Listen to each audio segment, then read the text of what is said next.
Deportes en Radio Libertad.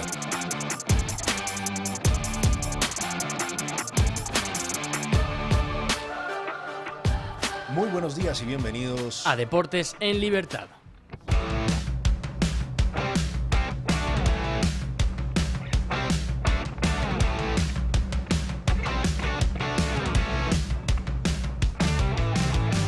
Muy buen día deportivo, don Guillermo Díaz. Don Eric Gutiérrez. ¿Cómo estamos hoy en este 3 de agosto, donde hay bastante más cosas de comentar de lo que debería, ¿no? Hay muchas noticias. Estamos teniendo un verano movidito. Yo creo que también es lo que trae tener un verano con mundial. Exactamente, es verdad. Estamos en un 2026 previo a unas elecciones de la FIFA en un 2027 y yo creo que podemos empezar por ahí, ¿no? Vamos a empezar por ese tramo de que está la gente muy caliente con el tema de Infantino, con el tema FIFA. La gente tiene ganas de hablar de polémica de FIFA. Por cierto, damos una noticia, ya hemos llegado a 1000 suscriptores en nuestro canal de Deportes en Libertad. Qué bueno. Hay que decirlo, ya saben que pueden seguirnos allí, donde subimos todos los contenidos. Pero bueno, vamos a empezar hablando en el día de hoy de ese proyecto de Infantino que parece que está muerto. Sí, el proyecto FIFA Forward Enterprise ha sido abortado. Es decir, Infantino dio un paso atrás ante la presión insostenible y la amenaza real de un boicot. Gianni Infantino ha tenido que retirar oficialmente su propuesta de vender entre el 20% y el 30% de los derechos comerciales del Mundial a inversores privados, como lo puede ser el fondo Thrive Capital, ligado a la familia de Donald Trump. Hubo un frente común, hay que decirlo, un frente común insuperable. A la rotunda oposición de la UEFA y la CONCACAF se unió también la dimisión de Carlos Cordeiro, quien, como lo dijimos aquí la semana pasada, era el asesor financiero de Infantino, o sea, no un asesor cualquiera, el asesor en temas financieros, sabiendo que esto era una propuesta financiera. Pues yo creo que Infantino, ya cuando vio que si la cosa salía mal no tenía a quien echarle la culpa, hasta los suyos se bajan del barco. Yo creo que este también es otro motivo para yo dar un paso atrás. Bueno, también se le sumó a eso las duras críticas de Javier Tebas y el expresidente de la FIFA, Joseph Blatter, que como venimos diciendo aquí en Deportes en Libertad, pues ahora funge, ¿no?, como faro de idoneidad en la dirigencia del fútbol mundial. A eso también se le suma el cuestionamiento al mandato de Infantino. Recordemos que está viviendo su peor crisis en los 10 años que lleva como presidente de la FIFA y que el próximo año 2027 hay elecciones para presidente de la FIFA. No puede dar pasos en falso Infantino si quiere reelegirse el año que viene. Pues bueno, hay varias federaciones y confederaciones que están mirando a ver a quién postulan antes del 18 de noviembre de este año para que le haga contrapeso a Infantino en esas elecciones que el Consejo General de la FIFA tendrá que llevar a cabo el próximo año. Pero bueno, éramos pocos y parió la abuela, como dice don Luis del Pino también, ¿no? El Real Madrid también sacó un comunicado aplaudiendo la decisión de Gianni Infantino de dar un paso atrás ante esa propuesta del FIFA Forward Enterprises. El Real Madrid pues obviamente aprovechó para darle un palito, ¿no?, a Tebas y a su pacto con CVC, pues diciendo que no puede haber terceros implicados,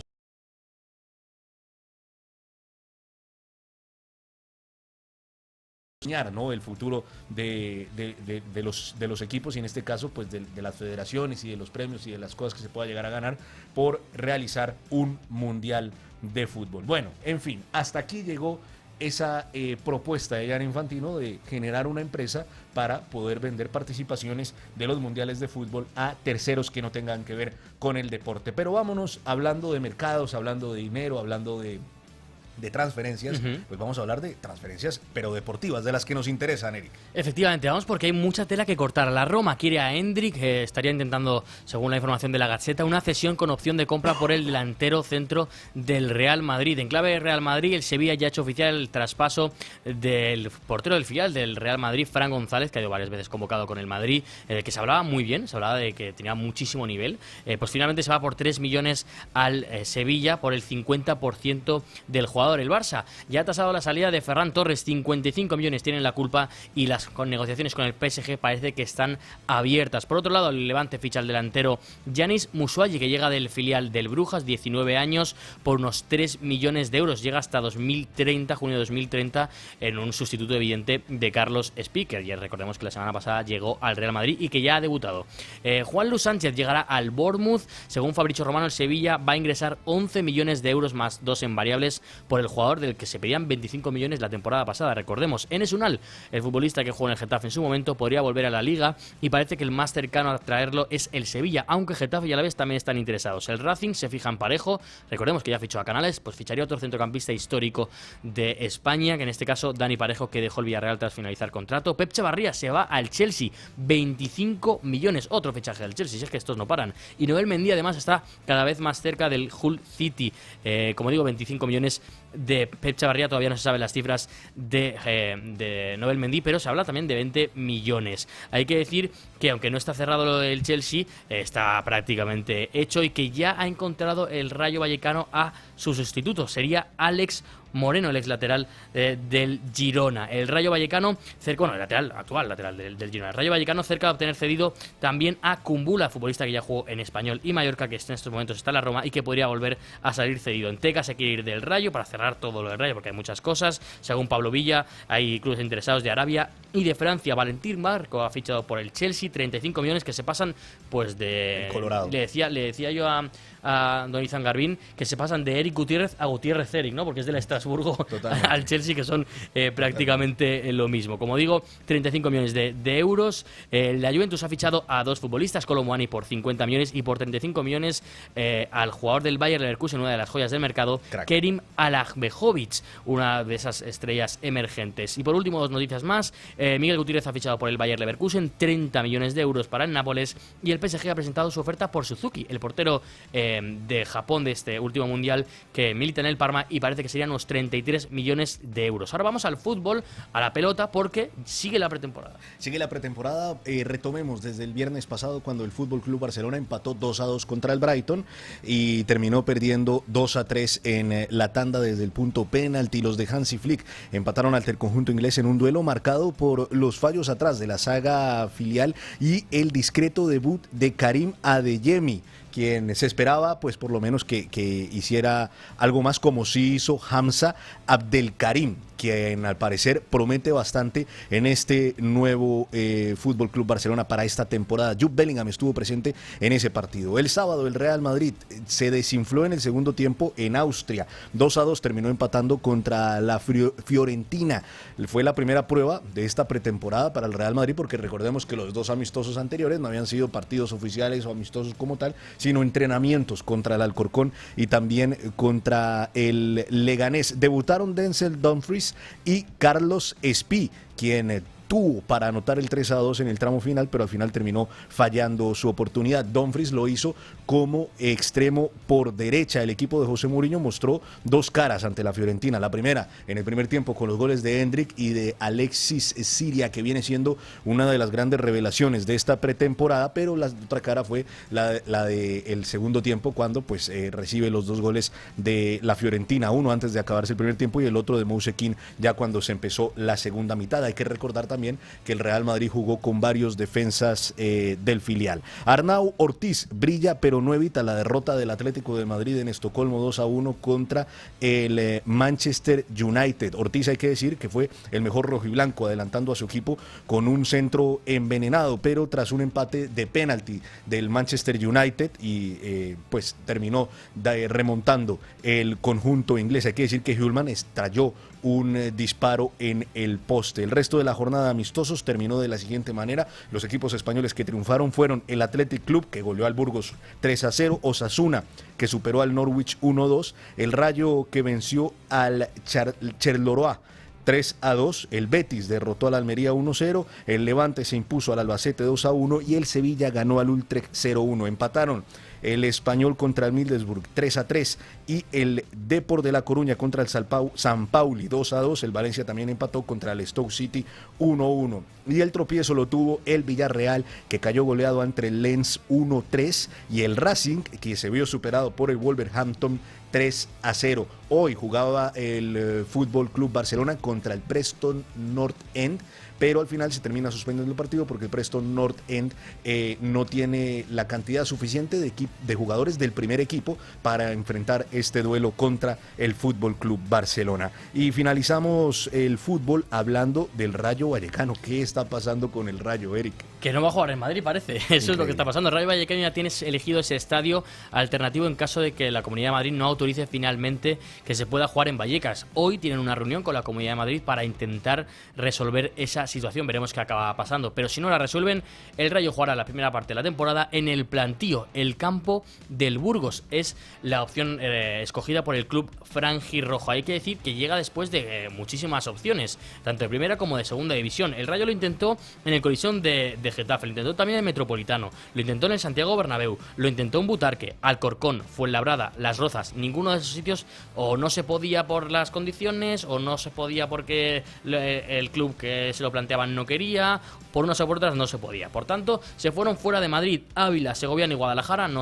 Se tuvieron que descartar porque no tenían las condiciones para primera división. Y después ya llegó Valladolid, donde están en obras y tampoco se podía hacer, no había visto bueno, o Albacete. Necesitaban un permiso del ayuntamiento que no iba a llegar lo suficientemente rápido para empezar la liga. Por tanto, la única opción era el Plantío en Burgos. Tenemos un equipo de barrio que no solamente lo sacan de su barrio, sino que lo sacan de su ciudad, sino que también lo sacan de su comunidad. Efectivamente, es lo que hay. Martín Presa, aquí estamos, un día más. Cerramos las noticias hablando de tenis porque Rafa Jodar está en la final de Washington. Sí, primera final de categoría ATP 500 para el tenista madrileño que peleará hoy por su segundo título ATP de su carrera tras el 250 de Marruecos en abril de este año. Lo disputará frente al estadounidense Taylor Fritz en un encuentro que se tuvo que aplazar y que será hoy a partir de las 7 de la tarde. Toda la fuerza para Rafa Jodar, nuestro nuevo Rafa, el joven madrileño que está triunfando en el tenis internacional. Ahora sí, vámonos a la tertulia porque nos acompaña el gran Itham Garvin.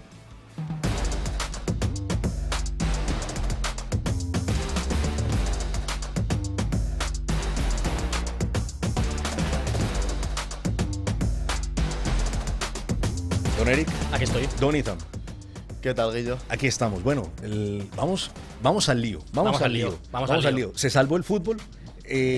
Pregunta clara, ¿no? Podemos decir que sigue existiendo el fútbol después de que ya no va a estar JP Morgan, ya no van a estar estas grandes financieras estadounidenses detrás de ese botín que siempre traen los mundiales de fútbol. No sé, Izam, qué pensará, pero bueno, salvar el fútbol si Infantino sigue dirigiendo la FIFA es difícil. Con los dirigentes del fútbol es muy complicado, porque de verdad es que no hay ninguno que me guste, es una cosa tremenda. Pero bueno, dentro de lo malo, pues podría haber sido peor, ¿no? Nos levantamos un día más sabiendo que no le venderemos el fútbol a lo privado, aunque pues seguimos teniendo las pausas de hidratación, seguimos teniendo todas las cosas que tenemos, la mercantilización del fútbol absoluta, que el fútbol pues, solo es para los ricos, no se puede ir al campo de fútbol, bueno, seguimos teniendo un poquito de todo, pero por lo menos esto nos lo hemos quitado. Es que ya cuando uno ve una Liga de la Justicia conformada por Alexander Seferim, Javier Tebas, Florentino Pérez, Joseph Blatter, uno dice, bueno, es que el villano, el Lex Luthor que viene siendo aquí el propio Infantino, pues es un villano grande, ¿no? Sí, brutal. No, y van a poder hacer una peli con, yo qué sé, con Cristiano como salvador del mundo o algo. Sería increíble. Pero la verdad que es una alegría, yo creo, para todos los amantes del fútbol, porque es que si ya de por sí hay polémicas en los mundiales, con arbitrajes, con tal, como encima lo politizasen y metiesen empresas privadas y no sé qué, es que eso iba a ser un auténtico cachondeo. Y además, como bien ha dicho Eric, ya bastante negocios el fútbol a día de hoy, que ya está perdiendo su esencia como para encima que entren empresas estadounidenses a convertir ya, sí que sí, todos los mundiales en shows de NBA y shows yankees. Es que hay una cosa que yo rescato del comunicado del Real Madrid, que lo hablábamos anteriormente. Es cierto que la segunda parte del comunicado, como bien dice Javier Tebas, es un ataque directamente a ese pacto con CVC, pero la primera parte del comunicado dice algo que es muy cierto, y es que al final la base económica o los que asumen el riesgo económicamente hablando del fútbol son los clubes. Porque los clubes son los que pagan los salarios de los jugadores, los clubes son los que hacen las inversiones en poder descubrir los jugadores, y al final el que se beneficia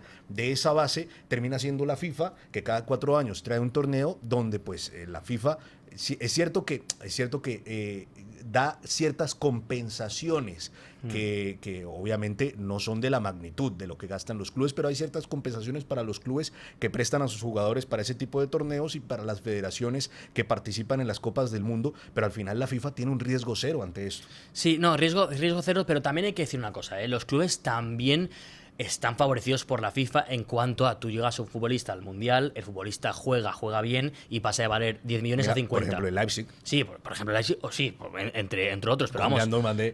Pero vamos, ha habido muchos ejemplos. James con el Madrid, me acuerdo, también cuando ficharon a Di María, Ozil. O sea, en general los clubes, no el Madrid en este caso, porque sería el que lo ficha, pero bueno, los clubes en general.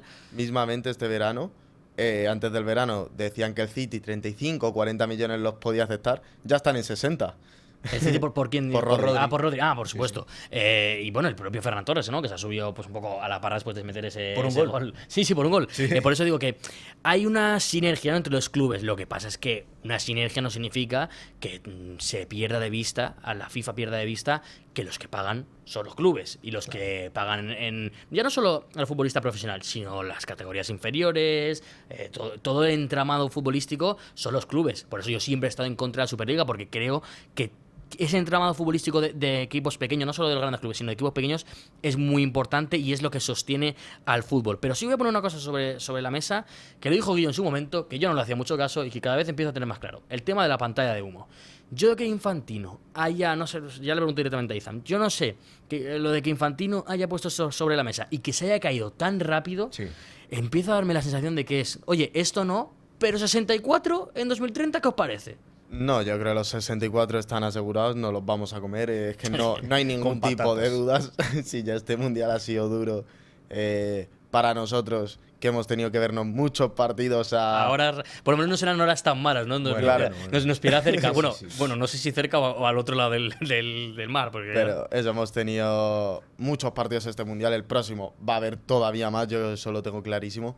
Pero no sé si tanto cortina de humo o que se ha visto que es insostenible. A la que ha empezado a salir el rumor, es que no he visto a nadie que le haya parecido bien, que lo haya aprobado. Entonces yo creo que al final ha caído por su propio peso y han dicho cuanto antes quitemos este Esta mancha, bulo ¿no? de aquí, mejor. Es que también hay que ver el retroceso que hace la FIFA, el retroceso que hace Infantino, ¿no? Porque dice, bueno, dejemos este tema aquí, tal, pero muestran un gráfico donde dice, la FIFA gana mucho menos dinero que ligas como la Premier League, competiciones como la MLB, como la NFL, no sé qué. De todos modos, tenemos que buscar la manera de ganar más dinero. Y yo ahí es cuando digo, ojo, porque es que no la van a colar. Las 64 selecciones, seguro. Pero ojo con lo que puede querer Infantino es que para nosotros equiparar los gastos y los ingresos que necesitamos, a lo mejor tendremos que hacer un mundial cada 2 años, a lo mejor tendremos que hacer un mundial de clubes también cada 2 años, porque la FIFA, en el fondo, Infantino, lo que quiere es tener esta gallina de los huevos de oro, como se le puede decir, Sí, a fútbol, sí. cada año tras año. Entonces, un año mundial, otro año mundial de clubes, un año mundial, otro año mundial de clubes. Yo es que ya sabéis que yo fui muy crítico con el Mundial de Clubes, me pareció una bacalá. Creo que no ha tenido ningún tipo de impacto a nivel futbolístico. Me refiero que no se habla de, es que el Chelsea ganó el Mundial de Clubes, que a nadie le importa que Tremendo el el Chelsea Chelsea, ojo. sí, pues eso, pues El mira único cómo que lo está ha el ganado Chelsea. todo. Sí, ya sabéis que o sea, me pareció una bacalá y que nadie le da esa importancia, ¿no? El Chelsea ha ganado el Mundial de Clubes y es que a todo el mundo le da igual. Oye, que no sé dentro de 30 años si se le dará esa importancia. Yo lo dudo, pero bueno, ahí está. Pero yo sí lo que creo es que puede haber sido el último clavo de Infantino. O sea, recordemos, el año que viene hay esas elecciones. Veremos quién se presenta, qué perfiles se presenta, porque claro, si no va nadie, pues claro, otra vez saldrá Infantino. Y pero- ojo, donde esta sea una retirada haciendo daño, porque él puede retirarse, pero hacer daño a los que le plantaron cara, que fueron la UEFA. Y la UEFA va a tener 2 países anfitriones de mundiales en el próximo mundial, que son Portugal y España, y se le vio a Infantino estos últimos días en el homenaje Sí, el día del trono, al rey ¿no? de, Algo así. de Marruecos, el día del trono, diciendo que es el país más bonito del mundo y esto, y que está Pero- feliz de que ahí se vaya a jugar el mundial. O sea, yo creo que él se puede retirar haciendo daño diciendo, o el mundial se juega en Marruecos, o la final del mundial se va a jugar en Marruecos, y eso sería un golpe, no solamente para la UEFA, sino obviamente para España, y la España de Florentino Pérez, que quiere que la final del mundial sea en el Santiago Bernabéu, y la de España de Tebas también. Yo es que ya lo hablamos. Creo que España, si no le dan la final, se tiene que retirar del Mundial. Debería Pero ser. es que no tengo tan claro que aún así nos retiremos de la organización del Mundial, tanto España como Portugal, pese a que se le dé la final. Es que no las tengo yo todas conmigo. No, yo creo que no se van de ninguna de las maneras. Vamos. ¿Tú crees que ni aunque nos den la final? No. O sea, yo creo que si nos quitan la final, ¿te refieres? No, yo creo que España no se va a ir. Estoy prácticamente convencido de que si España, yo ojalá, vamos, me encantaría, pero yo creo que no se va Yo a es que de hecho renunciaría al Mundial ya. Yo te da no, igual. no lo quiero. Yo un mundial con Marruecos no lo quiero. Y menos viendo todo lo que estamos viendo, las declaraciones de Infantino el otro día, etcétera. Y si tuviéramos un gobierno con pantalones, después de lo que pasó este fin de semana en Se hubiese lo que está retirado. pasando con Marruecos, yo digo, ¿yo cómo voy a organizar un mundial con esta gente? No, totalmente, estoy totalmente de acuerdo. Estaremos aquí, evidentemente, como todos los martes en Deportes y Libertad, hablando de fútbol y de todo lo deportivo.